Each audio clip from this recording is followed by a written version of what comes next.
बिस्मिल्लाहिर्रहमानिर्रहीम, अस्सलाम वालेकुम नाज़रीन, आप देख रहे हैं दिला स्टार। मैं हूं यासिर रशीद। नाज़रीन, भारत में जुल्म की इंतहा हो गई। इस वक्त जो मोदी हैं वो दौरा अमेरिका के मौके पर मौजूद हैं, लेकिन वहां पर जो हिंदुस्तान के रिहायशी हैं, जो ओवरसीज़ हिंदुस्तानी हैं, उन्होंने भारतीय हाई कमीशन के बाहर भी एहतजाज किया, यूएनओ के बाहर भी एहतजाज किया और भारत में जुल्मों सितम को उजागर किया है और मोदी हुकूमत पर कड़ी तनकीद की है। मौजूदा सूरत हाल में भारत के अंदर मुसलमानों पर जमीन मजीद तंग कर दी गई है। मुसलमानों के इलाके पर हमला किया गया, उनकी जो घर थे उनको तजावुजात की बुनियाद करार देकर उन्हें गिराने की कोशिश की गई, वहां पर लोगों का कत्लेआम किया गया, लेकिन भारतीय मीडिया इस पर खामोश रहा। भारतीय हुकूमत जो दुनिया भर की जमहूरी हुकूमत होने की दावेदार है, मुसलमानों पर किस तरह जमीन तंग कर रही है और इसके साथ साथ ईसाइयों पर भी भारत में जमीन तंग हो चुकी है। इसी मंजरनामे पे बात करने के लिए पैनल में मौजूद हैं सीनियर सहाफी राना मोहम्मद अजीम साहब। इस्लामाबाद स्टूडियो से हमें ज्वाइन किया है सुहेल इकबाल भट्टी साहब ने, राव खालिद साहब ने, और कराची स्टूडियो से हमें ज्वाइन कर चुके हैं सईद खावर साहब। आप तमाम हजरात का बेहद शुक्रिया। राना साहब, एक तरफ भारतीय हुकूमत यूएनओ में भी प्रचार करे कि पाकिस्तान इस तरह के इकदामात उठाता है कि खत्ते में बदअमनी फैल रही है, लेकिन भारतीय इकदामात पर आलम अक़वाम खामोश क्यों? बिस्मिल्लाहिर्रहमानिर्रहीम, अस्सलातु वस्सलामु अलैका या सय्यदी या रसूल अल्लाह, अस्सलातु वस्सलामु अलैका या सय्यदी या हबीब अल्लाह। या सर, बड़ी बदकिस्मती है और जो फुटेज हमने दिखाई, इस फुटेज को अगर देखा, जिस फुटेज में देखा जाए तो सैकड़ों नहीं हज़ारों पुलिस एहलकार, फौजी भारत के एक इलाके में जाते हैं।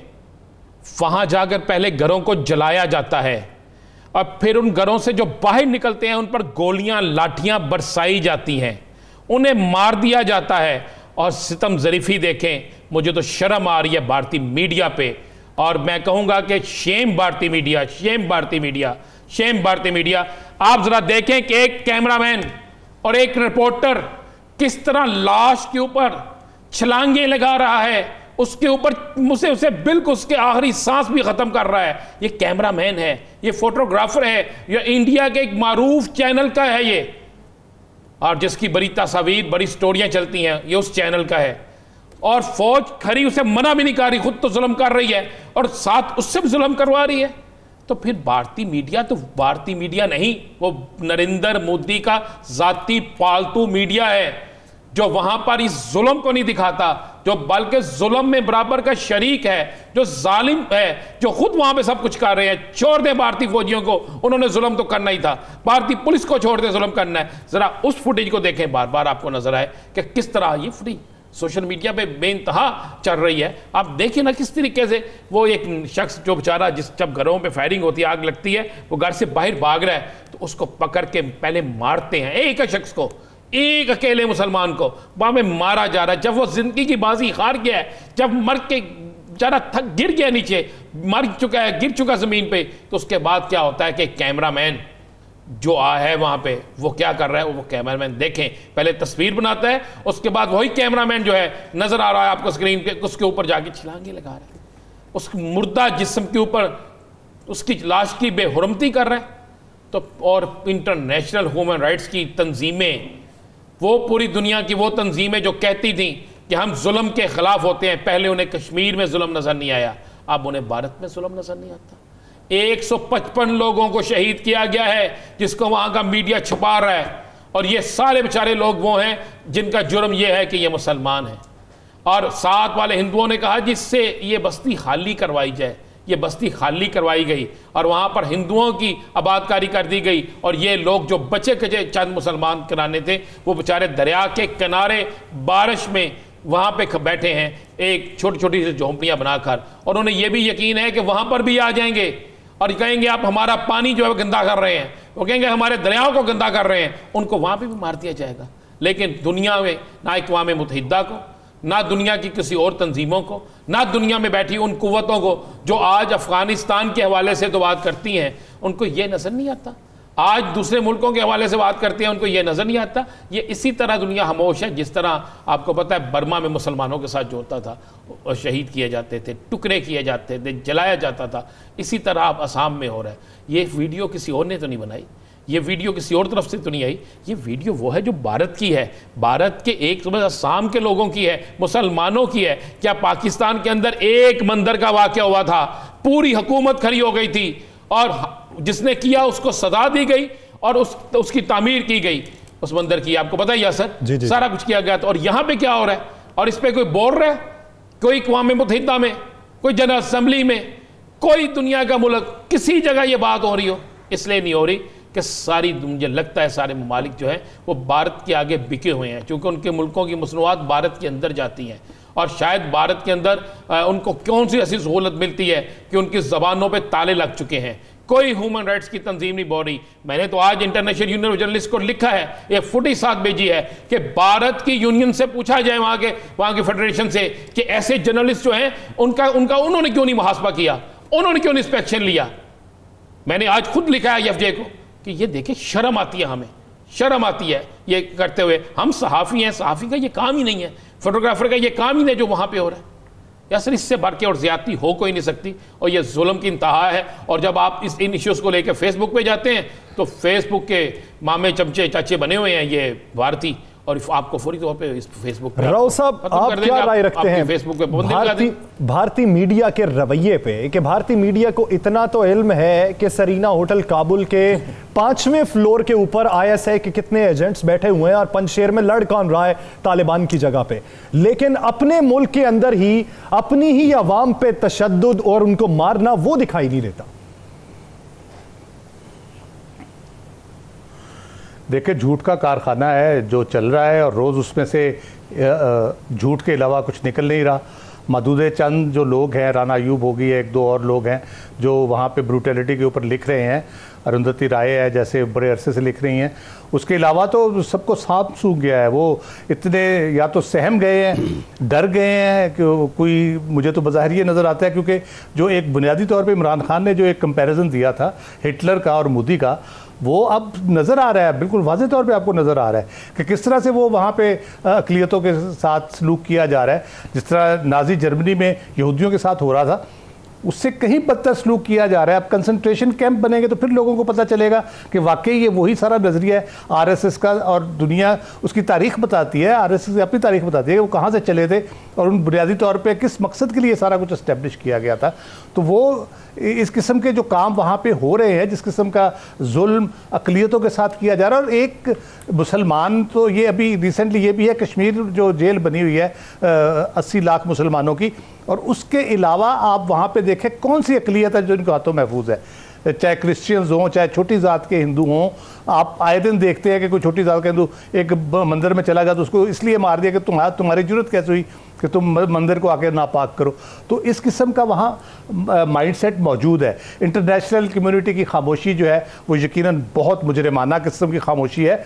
एक आप कह लें कि अच्छा आप कह सकते हैं अमेरिका अगरचे कोई इंसानी हकूक़ के हवाले से इंडिया में इतना कंसर्न शो नहीं किया, लेकिन उनकी जो नायब सदर है कमला हारिस, उन्होंने 370 पे भी अपना कंसर्न शो किया था, मुसलमानों के ख़िलाफ़ और अक़लियतों के ख़िलाफ़ जुल्म पे भी अपना कंसर्न शो किया था। और अभी लेटली कल जो उनकी मुलाकात हुई है मोदी से, उसमें उन्होंने वाज़ेह तौर पे प्रेस कॉन्फ्रेंस में कहा है कि जो डेमोक्रेटिक प्रिंसिपल्स हैं वो हमें अपने मुल्कों में पूरी तरह से अप्लाई करना चाहिए। सिर्फ जमहूरियत के हो जाने से, कहने से जमहूरियत नहीं होती, अमली तौर पे जो असूल है जमहूरी असूल उनको फॉलो करना चाहिए।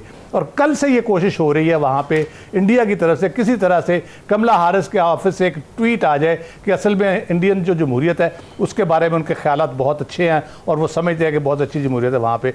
लेकिन ऐसा कुछ नहीं होगा, ना ऐसा कुछ वो कर पाएंगे, ना कामयाब होंगे उसमें। लेकिन इस बात में कोई शक नहीं है, बैनुल अक़वामी कम्युनिटी जिस तरह से खामोश है वो इस जुर्म में बराबर की शरीक है। जो वहाँ पे खून बह रहा है, जो वहाँ पे कत्ल हो रहे हैं, हर कत्ल में उस इंटरनेशनल कम्युनिटी का हाथ है। सिर्फ पाकिस्तान इस इशू पे बार बार दुनिया के तवज्जो दिला रहा है, या तुर्की है हमारे साथ जिन्होंने तैयब अर्दगान ने वहाँ पे अक़वाम मुत्तहिदा में फिर कश्मीर के मसले के ऊपर बात की है। तो ये जितनी ये खामोशी बढ़ती जाएगी उतना यहाँ पे जुल्म बढ़ता जाएगा। अगर इसको ना रोका गया तो ये खित्ते के अमन के लिए एक बहुत बड़ा तोड़ने की जरूरत है। और ये देखना ये कि किरदार कौन कौन अदा करता है।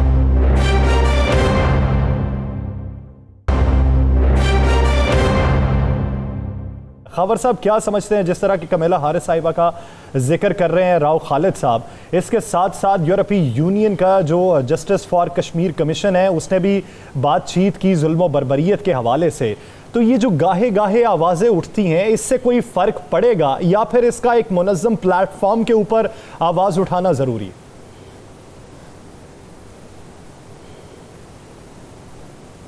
देखिए जी, पहली बात तो ये है कि भारत ने इंसानियत का जनाजा निकाल दिया है। ये जो कुछ हुआ है भारत में हो रहा है और बरसों से हो रहा है, और वो हिंदुस्तान को हिंदू मुतासिब जो हैं वो इस्म ब मुसम्मा बनाना चाहते हैं। वो अक़लियतों से पाक हिंदुस्तान चाहते हैं और ये यकीनन उनकी ये ख्वाहिश पूरी नहीं होगी। जिस तरह के मज़ालिम हो रहे हैं उस पर अक़वाम आलम का रवैया अफसोसनाक होता है। ये जो चैम्पियन बनते हैं इंसानी हकूक़ के, वो न जाने कहाँ मर जाते हैं जब कश्मीर में जुल्म होता है, जब बर्मा में मुसलमानों पर मज़ालिम ढाए जाते हैं, जब भारत में मुसलमानों के घर जलाए जाते हैं, तो ये इंसानी हकूक़ के चैम्पियन कहाँ सो रहे होते हैं। मैं समझता हूँ कि एक अमरीकी नायब सदर के ट्वीट से या किसी एक तंजीम की आवाज़ उठाने से बात नहीं बनेगी जब तक अक़वाम मुत्तहिदा, सलामती कौंसल और इंसानी हकूक़ के जितने इदारे और जितनी तंजीमें हैं वो भारतीय मज़ालिम के ख़िलाफ़ आवाज़ नहीं उठाएंगी, उस वक्त तक बात नहीं बनेगी। दरअसल मसला ये है कि दुनिया भर में जहाँ भी कोई मुसलमान सुरखरू होता है उसका इल्ज़ाम कह दीजिए या उसका ज़िम्मेदार पाकिस्तान को करार दिया जाता है। और जब पाकिस्तान का किरदार वाज़ेह है, हमेशा से एक इंसानियत के करीब किरदार होता है, लेकिन अफ़गानिस्तान में जो कुछ हुआ उसका ज़िम्मेदार पाकिस्तान को करार दिया गया। और ये खिसियानी बिल्ली खंबा नोचे की मानद भारत इस वक्त ज़ख्मी कुत्ते की तरह बावला हो गया है और वो चुन चुन कर मुसलमानों को पाकिस्तानी समझकर मार रहा है, इसलिए कि वो समझता है कि ये मुसलमान जो हैं इनके दिल पाकिस्तान के साथ धड़कते हैं। मैं समझता हूँ कि हमें इस पर आवाज़ उठाना होगी, ख़ास तौर पर भारतीय मीडिया का रवैया, जिस पर राव साहब ने भी बात की और राना साहब ने भी बात की। भारतीय मीडिया का रवैया नाकाबिल फ़हम है। वो पाकिस्तान के हवाले से जितना मुमकिन होता है प्रोपेगेंडा करते हैं और पाकिस्तान के ख़िलाफ़ दुश्मन तराजी करते हैं, बोतान तराजी करते हैं, लेकिन ये जो वहाँ पर इंसानियत सोज मज़ालिम हुए वो बजाय इसके कि उसको दिखाते, बल्कि उन्होंने मरे हुए इंसानों की बेहुरमती की, लाशों की बेहुरमती की। दुनिया में कहीं भी नहीं होता कि आप मरे हुए लोगों के साथ, दुनिया में कहीं भी नहीं होता। यही तो एक सवाल है सोहेल भट्टी साहब, आप क्या राय रखते हैं के बदतरीन दुनिया भर के बेशतर ममालिक के जो हालात की तरफ गामज़न है, दुनिया के बेशतर ममालिक के जो सरबराहान हैं गैर मुल्की दौरे पर जाएं तो उस मुल्क के ओवरसीज जो वहां पर मौजूद होते हैं अक्सर व बेशतर वो एहतजाज करते हैं, लेकिन वो एहतजाज क्या होता है? वो पॉलिसीज़ के ख़िलाफ़ एहतजाज होता है। मुआशी पॉलिसीज़ हों, उनकी सियासी पॉलिसीज़ हों, उस पर इख्तलाफ करते हैं। लेकिन मोदी साहब का जब भी दौरा हो तो एहतजाज ये होता है कि इंसानियत सोज मज़ालिम ये करते हैं, लाशों की बेहुरमती ये करते हैं, लोगों को मार देते हैं, अक़लियतों को तहफ़्फ़ुज़ नहीं देते। तो इस सब के बावजूद भी अक़वाम आलम के कान पर जूं क्यों नहीं रेंगती?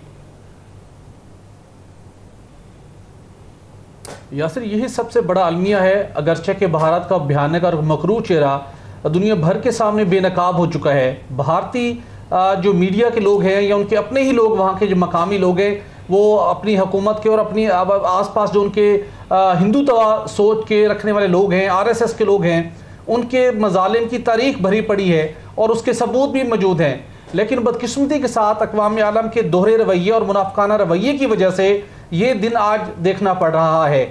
बदकिस्मती के साथ अगर भारत किसी एक मुल्क के खिलाफ, बिलखसूस पाकिस्तान हो, उसके खिलाफ वो प्रोपेगेंडा करे, झूठे इल्ज़ामात लगाए, तो उसके ऊपर अक़वाम आलम एक्टिव होगी, FATF की तलवार भी लटकेगी और पाकिस्तान अंडर ऑब्जर्वेशन भी आएगा, जवाबदेही भी पाकिस्तान को होना पड़ेगा।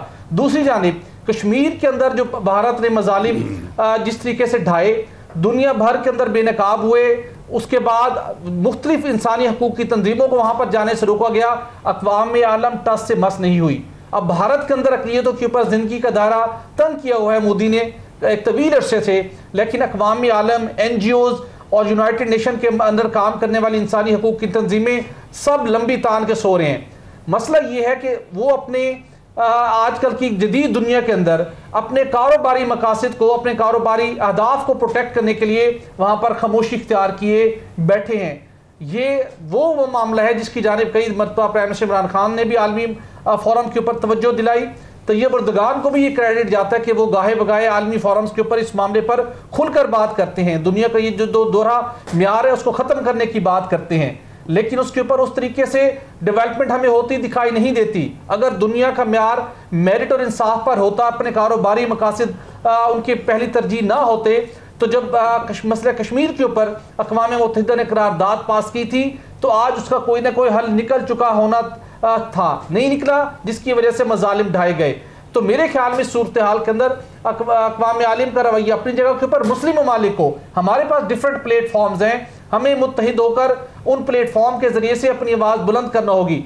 रिसेंटली जो विजिट किया सऊदी वजीर खारजा ने, बड़े अच्छे उनका विजिट रहा, अगरचे कि भारतीय मीडिया ने उसको डाउन प्ले करने की कोशिश की, लेकिन फिर भी उन्होंने इस दफ़ा वहां पर अपनी आवाज़ बुलंद की। उन्होंने कहा कि कश्मीर डिस्प्यूटेड टेरिटरी है। उन्होंने कहा कि भारतीय जो रवैये हैं, बिलखसूस जो खित्ते के अंदर सिचुएशन क्रिएट की हुई है, उसको बेहतर बनाने के लिए, पाकिस्तान के साथ तल्लुकात को बेहतर करने के लिए सऊदी अरब अपना किरदार अदा करेगा। ये एक अच्छी एक डेवलपमेंट हुई है, इसी सिचुएशन को आगे लेकर चलना चाहिए।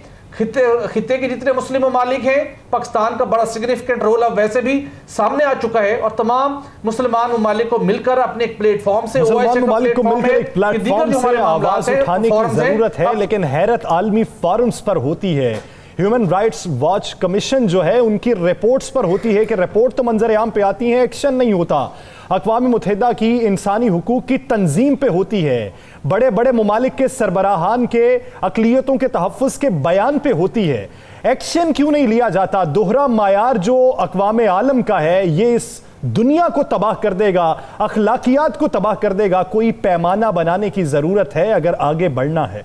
नाज़रीन, गुफ्तगू को आगे बढ़ाएंगे और अब हम जिक्र करेंगे पाकिस्तानी सियासत के हवाले से, पाकिस्तान मुस्लिम लीग नून के हवाले से बात करेंगे कि पाकिस्तान मुस्लिम लीग नून के हवाले से मरियम नवाज ये राय रखती हैं कि हमें तकसीम करने की कोशिश की गई और वो तकसीम बयानिए का जिक्र छेड़ कर की गई। उनका ये भी कहना था हमें नुकसान जो है वो अपनी ही पार्टी से हो रहा है, हमें मुत्तहिद होना है।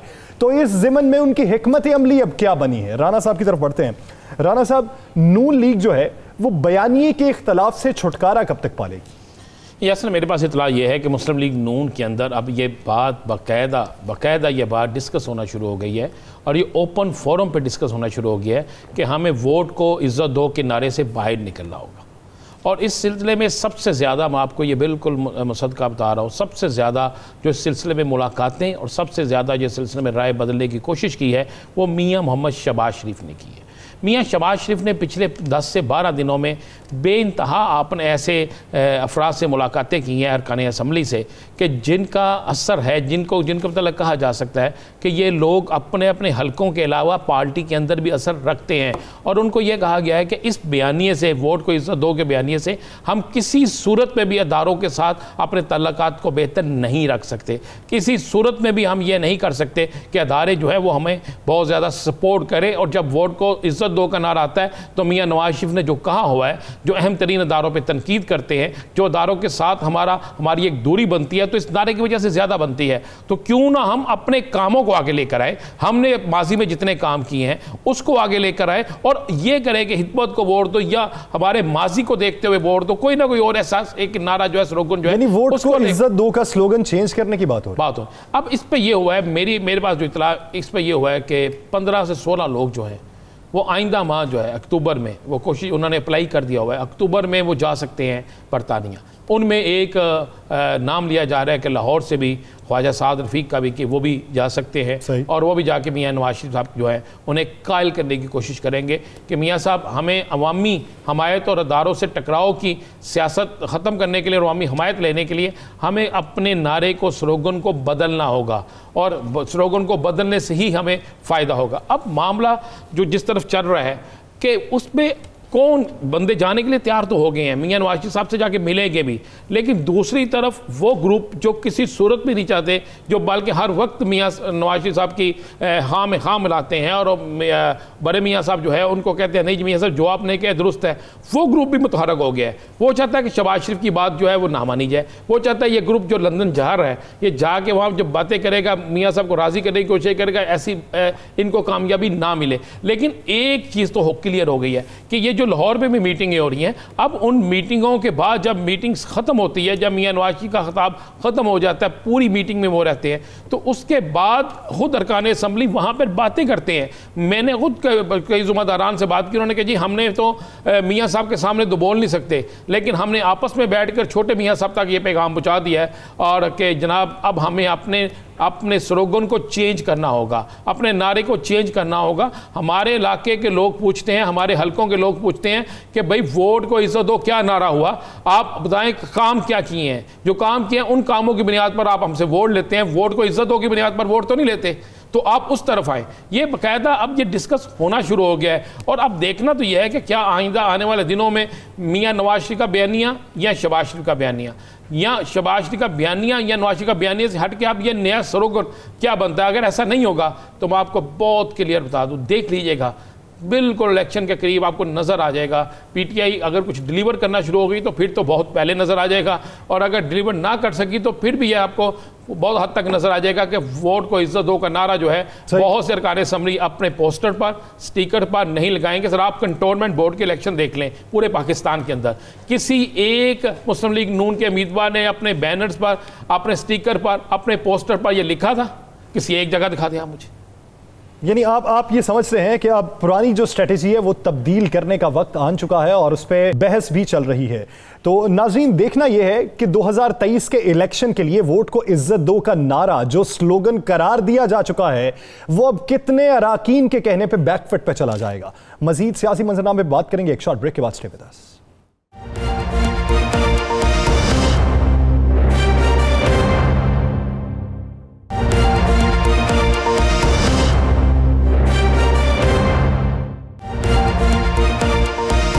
वेलकम बैक नाज़रीन, अब हम बात करेंगे कराची के हवाले से। कराची का जो एक मेगा मंसूबा था, ग्रीन लाइन मंसूबा, उसका इजरा होने वाला है तो सिंध और विफाक के दरमियान तो चपकलिश चलती रहती है। सिंध ये नहीं समझता कि विफाक की जानिब से जो काम करवाए जा रहे हैं वो सिंध के अवाम की बेहतरी के लिए हो रहे हैं, जबकि विफाक ये नहीं समझता कि सिंध के अंदर जो पीपल्स पार्टी काम करना चाहती है वो अवामी हुकूक के लिए करना चाहती है। तो ये सियासी बहरान जो है इसमें अवाम को दिक्कत का सामना करना पड़ता है। लेकिन अब की बार विफाकी हुकूमत की जानिब से एक अच्छा स्टेप उठाया गया, तो इसी दौरान पाकिस्तान पीपल्स पार्टी की हुकूमत को भी अपना एक प्रोजेक्ट याद आ गया। उनका यह समझना है कि कराची के हवाले से intra district peoples bus service project जो है उसे दोबारा शुरू किया जाए। 13 साल पहले का यह मंसूबा है, अब ये ग्रीन लाइन मंसूबे के पैरेलल ये शुरू करने का ऐलान कर रहे हैं। तो देखते हैं कि आने वाले दिनों में सियासी मंजरनामा क्या बनता है। खबर साहब की जानिब बढ़ते हैं। खबर साहब, ये फिर शुक्रिया अदा करना चाहिए अवाम को विफाकी हुकूमत का कि ग्रीन लाइन मंसूबे की 40 बसेज इब्तदाई तौर पर पहुंची, तो उसके साथ साथ फिर पुराना मंसूबा भी बहाल होने वाला।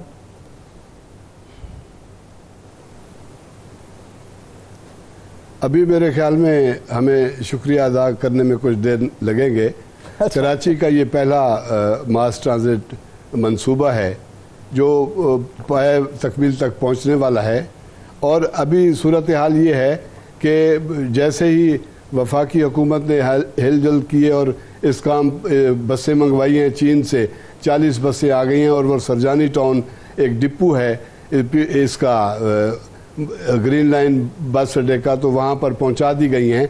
तो इधर से सिंध हुकूमत भी जाग गई और उसने एक पुराना मंसूबा, जैसे आपने बताया कि 2 वज़राए ट्रांसपोर्ट जो हैं मुमताज़ जखरानी और उवैस कादिर शाह, वो मुकम्मल ना कर सके, बल्कि उवैस शाह ने तो 1000 बसें चलाने का 40 रूटों पर एक नवीद सुनाई थी, वो भी अभी तक पूरी नहीं हुई।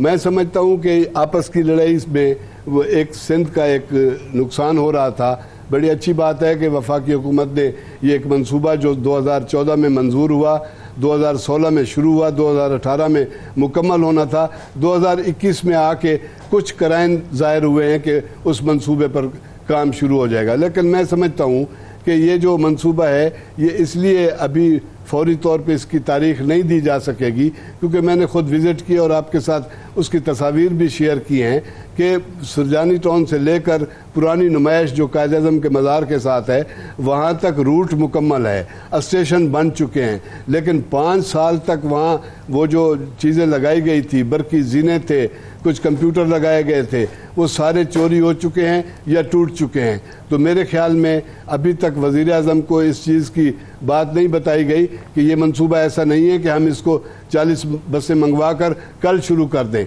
ये ठेकेदार, मैंने एक ठेकेदार से भी बात हुई, उसने कहा कि अगर ये आज इजाज़त दें मुझे तो इस पर 2 महीने लगेंगे। तो ये मंसूबा जो है वो वाकई कराची के लिए, आज जब बसें वहाँ से गुजरी बंदरगाह से उसकी सरजानी टाउन की तरफ गई तो लोगों का यकीन करें आंखों में आंसू रवा थे कि कराची में कोई मंसूबा शुरू होने वाला है। 13 साल में पाकिस्तान पीपल्स पार्टी अपने दौरे इक़्तिदार में कोई ऐसा मंसूबा नहीं दे सकी इस शहर को, बल्कि जो बैनुल इज़लाई मंसूबा जिसकी आपने बात की वो भी 2 वज़रा जो हैं ट्रांसपोर्ट के उस पर अमल दरामद न कर सके, बल्कि एक अब्दुस्तार ईदी रैपिड ट्रांजिट है, वो है 4 किलोमीटर, जिसको ऑरेंज रैपिड कहा तो ये जाता है कि उसका रूट भी, उसका भी जो रूट है वहां पे भी टूट हो चुकी है। सिंध हुकूमत पिछले 7 सालों में उसको भी नहीं मुकम्मल कर सकी। तो ये बड़ा बिल्कुल वहां पर ये है कि वो मंसूबा मुकम्मल तो नहीं हुआ, लेकिन लोग जो है जी बिल्कुल ये दोनों हुकूमतों के लिए सवाल निशान है कि बजाय पॉइंट स्कोरिंग के दोनों हुकूमतों को चाहिए कि बाहम मिलकर बैठें और कराची के हवाले से कुछ सोचें। ये मेगा सिटी है, आबादी के हवाले से भी बहुत बड़ा शहर है और दुनिया के हवाले से भी इसकी बड़ी साख है। कराची में अगर काम ना किया गया तो आने वाले दिनों में पाकिस्तान पीपल्स पार्टी के लिए तो मसाइल हैं, पाकिस्तान तहरीक इंसाफ के लिए भी मसाइल होंगे और एमकेएम के लिए भी मसाइल होंगे। राव साहब, आप क्या राय रखते हैं सियासी तौर पर एक हुकूमत मंसूबे का आगाज करती है, भी मसाइल पैदा होंगे, फिर नई हुकूमत आ जाती है लेकिन वो पुरानी हुकूमत के मंसूबे को रोक देती है, फिर कहीं याद आता है कि इस मंसूबे को चलाना चाहिए, तो उस दौरान में वो जो मंसूबा है वो या तो खटाई में पड़ जाता है या उसमें खसारा इतना हो जाता है कि असर नो उसे चलाने के लिए बड़े पैमाने पर लागत फिर से लगानी पड़ती है। देखिए यासिर, पहली जो उम्मीद कराची के हवाले से हुई थी कि कराची के मामलात बेहतर होंगे, उसको एड्रेस किया जाएगा, वो जनरल मुशर्रफ के दौर में थी। ऑनेस्टली उस वक़्त बहुत काम हुआ कराची में सड़कों के हवाले से, सिग्नल फ्री कॉरिडोर्स के हवाले से, और इस तरह से डेवलपमेंट वर्क बहुत हुआ, पैसे भी बहुत दिए गए। उसका क्रेडिट भले वो नेमतुल्लाह जो जमात इस्लामी के थे मेयर उनको जाता है, या बुस्वा जो बाद में रहे उनको जाता है, लेकिन ओरिजिनली वो जनरल मुशर्रफ ने बुनियादी तौर पे कह ले कि एक नज़र करम रखी कराची के ऊपर और बहुत इन्वेस्टमेंट की। उसके बाद कोई अगर मौका आया था तो 2018 के बाद जब इमरान खान ने वहाँ से अच्छी खासी नशिस्तें जीती और जो इन्होंने मंसूबे दिए, जिस तरह से इनके वज़रा ने और बाकी लोगों ने वहाँ पे ऐलानात किए और जिस तरह से एक कह लें कि इनिशिएटिव भी लिया गया, जो आपको देखने में नज़र भी आता है कि उन्होंने इनिशिएटिव लिया। लेकिन बदकिस्मती ये है कि जो हुक्मरान जमात है वहाँ पर सूबे के अंदर, उसका कभी कोई इंटरेस्ट नहीं रहा कि कराची की सूरत हाल बेहतर हो। वो लगता है कि कराची को वो कुछ सज़ा देना चाहते हैं। 13 साल एक गवर्नमेंट अगर किसी सूबे में रहती है और उसके पाकिस्तान के सबसे बड़े मेट्रोपोलिस स्टेशन जो तजारती सनती हवाले से, हर हवाले से एक हब है, बुनियादी तौर पे आपका एंट्री पॉइंट है, गेटवे टू पाकिस्तान है, और रुसल बिलाद है, उसको कुछ ठीक करने के बारे में सोचे ही ना। दिन ब दिन तबाही और बर्बादी उसकी प्रति चली जाए। चाइना कटिंग को तो छोड़ देना, बाकी जो चीज़ें ठीक हो सकती थी उसके ऊपर बिल्कुल कोई तवज्जो नहीं। पानी बेचा जा रहा है, सड़कें बेची जा रही हैं, ये ट्रांसपोर्ट के परमिट बेचे जा रहे हैं, पता नहीं क्या क्या कुछ वहाँ पे प्लॉ पार्क वगैरह सब कुछ फारिग कर दिया उन्होंने करके। वो क्या इंतकाम ले रहे हैं और उसका नतीजा क्या निकला है कि जब फेडरल गवर्नमेंट ने कोई एफर्ट की तो सूबे ने उसमें रुकावटें डालनी शुरू कर दी। किसी न किसी बहाने उनको पकड़ के बिठाया भी गया दोनों हुकूमतों को। फिर कहते हैं कि जी मुदाखलत होती है एस्टेब्लिशमेंट की तरफ से। मेरा ख्याल है जब तक कान से पकड़ के इनको बिठाया ना जाए, ये बात भी नहीं मानते किसी की। बिठाया, सारी चीज़ें तय हुई, उसके बाद फिर वही काम शुरू हो गया।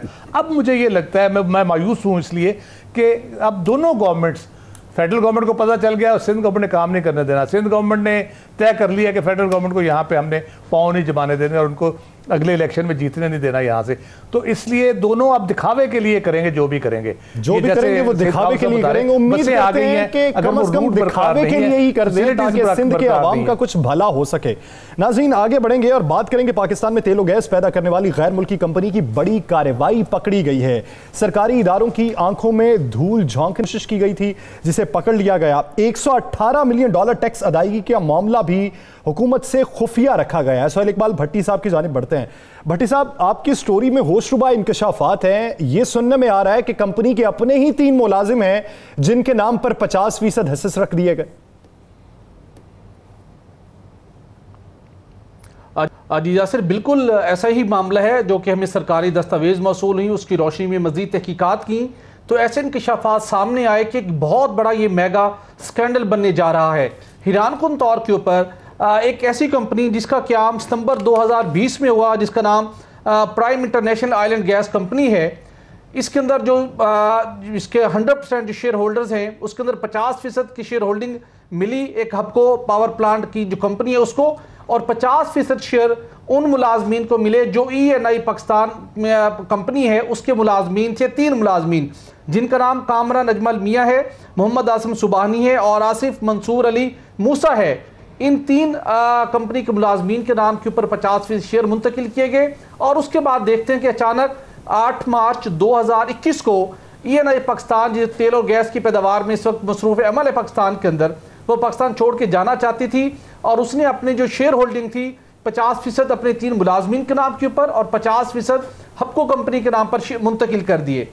जब यह मामला सामने आया तो पेट्रोलियम कंसेशन एग्रीमेंट के मुताबिक अल्टीमेटली जो पाकिस्तान के स्ट्रेटजिक रिजर्व हैं तेल और गैस के, उनकी जब मुंतकिली होनी है तो आपने पेट्रोलियम डिवीज़न के DGPC के दरवाजे पर दस्तक देनी थी।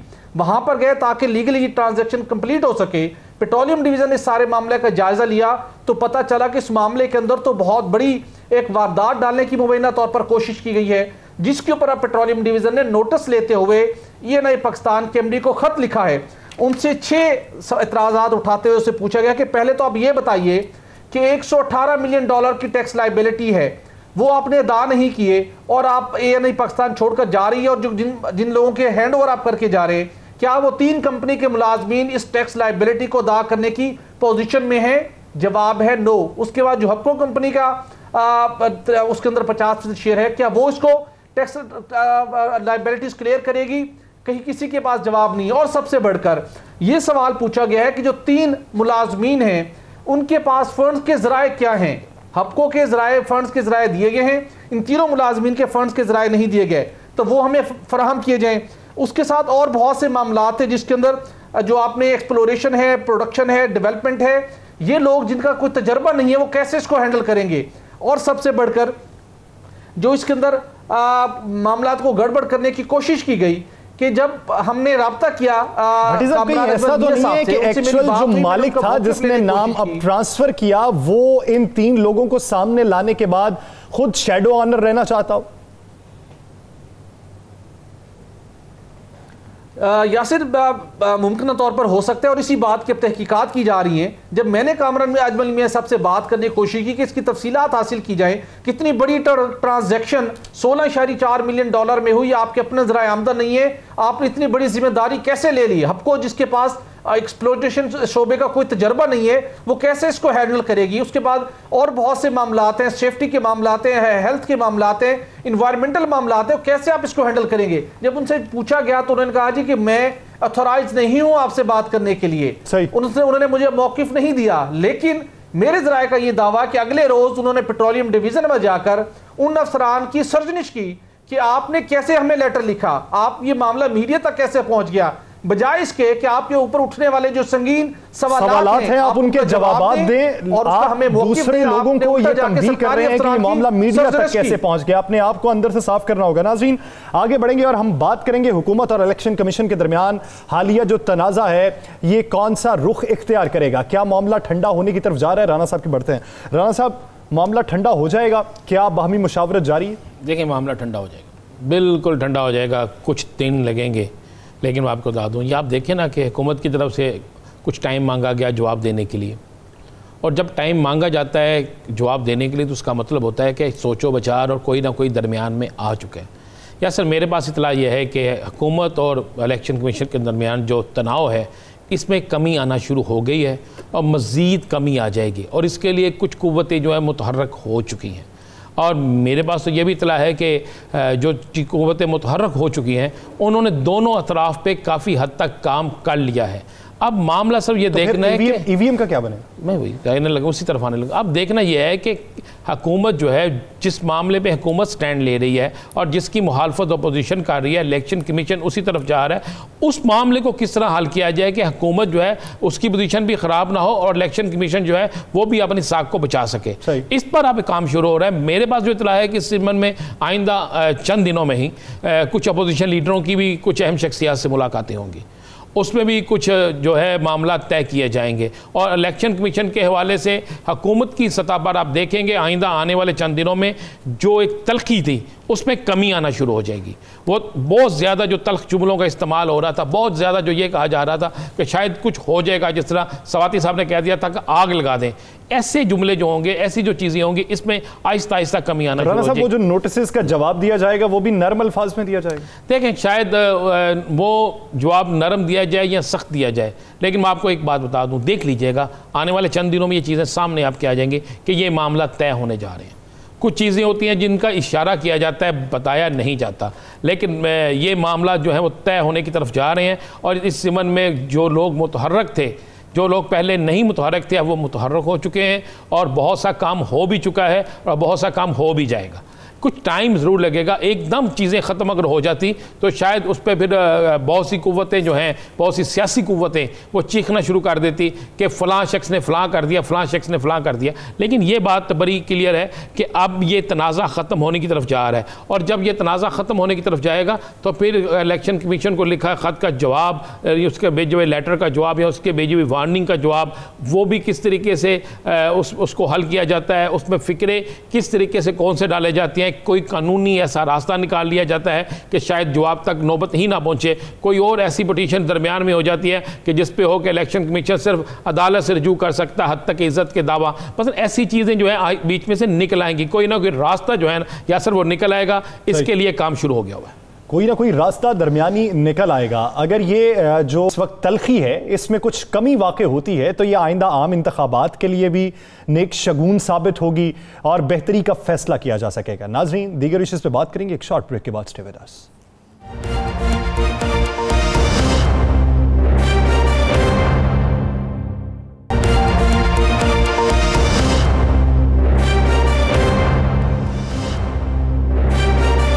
Welcome back. नाज़रीन, एक बार फिर से बात करते हैं हुकूमत और इलेक्शन कमीशन के हवाले से। राव खालिद साहब की जानिब बढ़ते हैं। राव साहब, क्या समझते हैं, हुकूमत और इलेक्शन कमीशन में मुफाहमत हो गई तो फिर अपोजिशन किधर जाएगी? मुफाहमत तो हो गई है। आप पिछले 2-3 दिन से सूरत हाल देख नहीं रहे। मैं फवाद चौधरी साहब को 2 दिन पहले सुन रहा था, वो उन्होंने बड़ी मोहब्बत का इजहार किया चेयरमैन इलेक्शन कमीशन के लिए, जो वो कह रहे थे मेरे इलाके के हैं, मेरे बड़ा एहतराम है उनका। इसी तरह से शिबली फराज साहब जो है, आज उन्होंने प्रेस कॉन्फ्रेंस की और उसमें उन्होंने बड़ी अच्छी बातें की और उन्होंने कहा कि ये हमारी मशीनों का मसला ही नहीं है, इलेक्शन कमीशन ने डिसाइड करना है, वो टेंडर करे, जो मर्ज़ी मशीनें मंगवाए, दुनिया भर से कंपटीशन करवाए, जिस तरह मर्ज़ी इसको लेके चले। तो मेरा ख्याल है कि काफ़ी मामला ठंडे हो गए हैं इस हवाले से, और कोई अंडरस्टैंडिंग, राणा साहब की इतला दुरुस्त लगती है कि कोई अंडरस्टैंडिंग डेवलप हो चुकी है ऑलरेडी। अपोजिशन यकीनन इसमें आएगी, अपोजिशन को इस पर रोल प्ले करना चाहिए ताकि जो उनके किसी किस्म के भी तहफ़्फ़ुज़ात हैं वो बताने चाहिए, बैठ के डिस्कस करने चाहिए। इलेक्शन कमीशन उसको वो फोरम मुहैया करना चाहिए जहाँ पे अपोजिशन भी बैठे, हुकूमत भी बैठे, इलेक्शन कमीशन भी बैठे, स्टेक होल्डर्स बैठ के आपस में डिस्कस करें कि कहाँ कहाँ मसाइल हैं, कहाँ कहाँ ये प्रॉब्लम्स होती हैं और किस तरह से इसको टैकल किया जा सकता है, और ईवीएम कितना उसमें रोल प्ले कर सकती है। जो हमारे ओवरसीज अपोजिशन को चाहिए वो किस तरह से ये तो सबकी राय हो सकती है और सबकी ख्वाहिश भी हो सकती है। खावर साहब, क्या समझते हैं, जो ख्वाहिश और जो राय है और जो इस वक्त का फैसला होना चाहिए अपोजिशन का, वो तो यही है कि बीच का रास्ता निकाला जाए। आप अपोजिशन से क्या तवक्को करते हैं?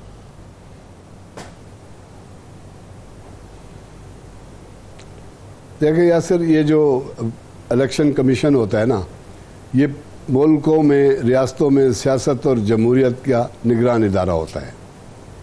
अगर किसी मुल्क में सियासत और जमहूरियत आगे बढ़ती है तो उसका असल सबब होता है वहाँ का इलेक्शन कमीशन, कि उसका किरदार क्या है। मैं समझता हूँ कि ये हमारे यहाँ ज़्यादा मसाइल हैं कि हमेशा हमारी सियासी जमातें और हमारा इलेक्शन कमीशन बाम दस्त बा गिरेबान रहते हैं। लेकिन ये जो पिछले दिनों मामलात यकीनन अफसोसनाक थे, उसमें कुछ वज़रा ने भी जज्बातीपन का मुजाहरा किया। आज वही वज़रा जो हैं वो बिल्कुल पिछले कदमों आ गए हैं और वो अच्छी बातें कर रहे हैं। और ईवीएम पर जो है यकीनन एक चीज़ पे पहुंचेंगे, एक नुक्ते पे। ये स्टेक होल्डर्स हैं, तमाम सियासी जमातें, और उसमें अपोजिशन का रोल बहुत अहम है। आप अपोजिशन को माइनस करके हुकूमत या इलेक्शन कमीशन कोई फैसला नहीं कर सकता। उस फैसले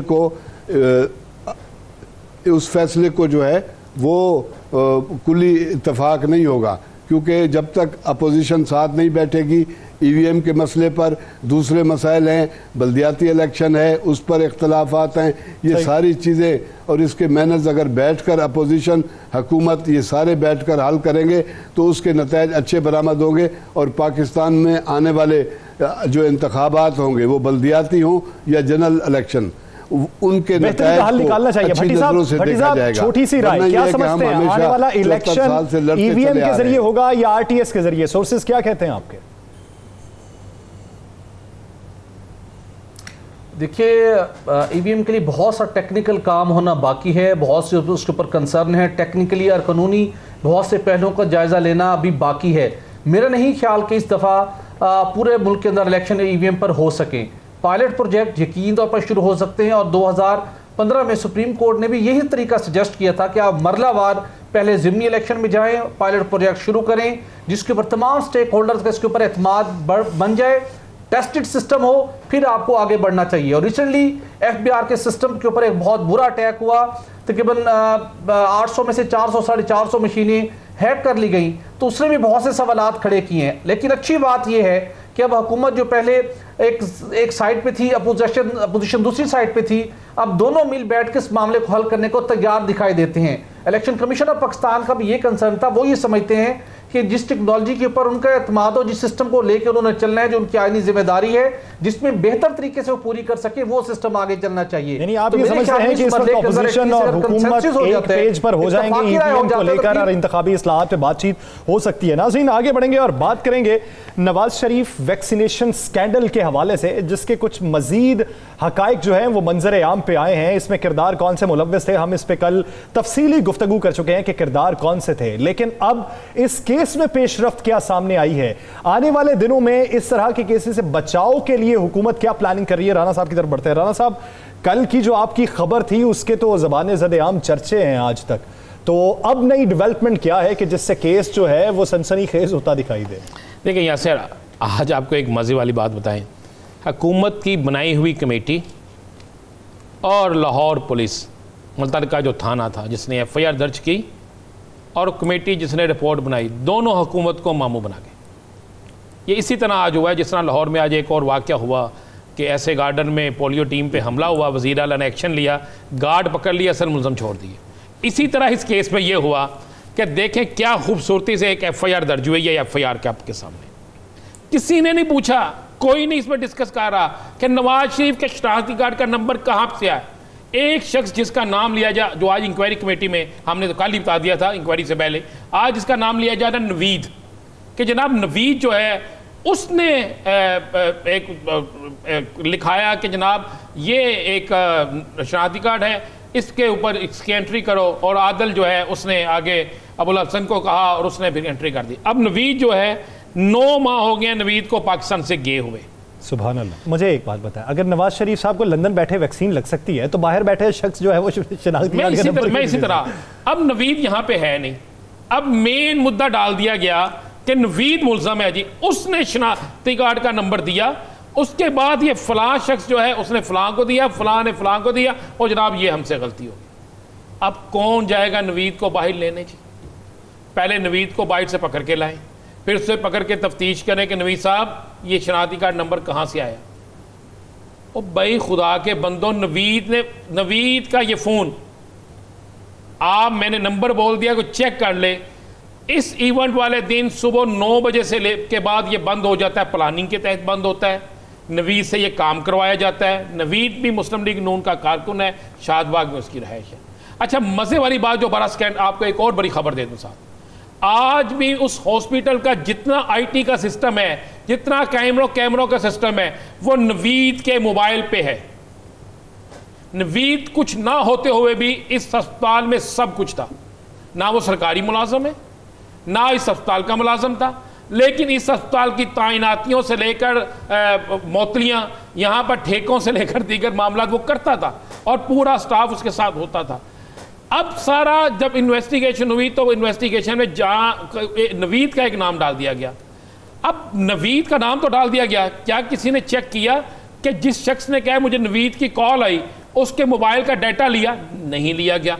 उसका मोबाइल पकड़ा? नहीं पकड़ा गया। अगर नवीद ने उसे मैसेज किया है, व्हाट्सअप किया है, तो अपने नंबर से किया है ना व्हाट्सअप, उस व्हाट्सअप पे होगा ना जनाब इस नंबर की एंट्री कर लो, वो नंबर कहाँ है?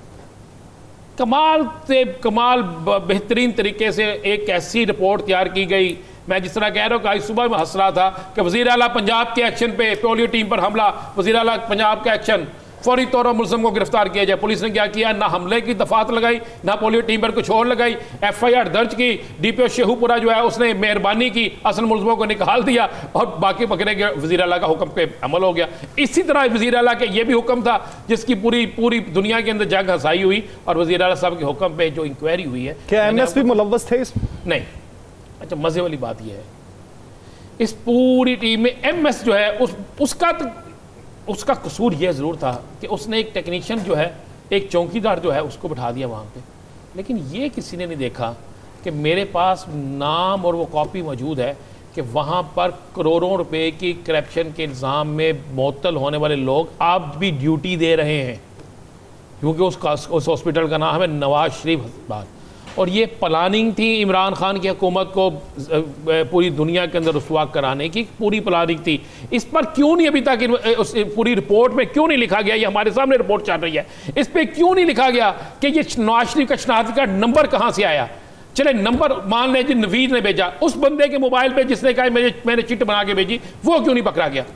उस मोबाइल से वो नहीं निकला तो नवीद ने क्या रात को भेज दिया था? अगर नवीद ने भेजा था, नवीद के क्या घर यहाँ पे नहीं है?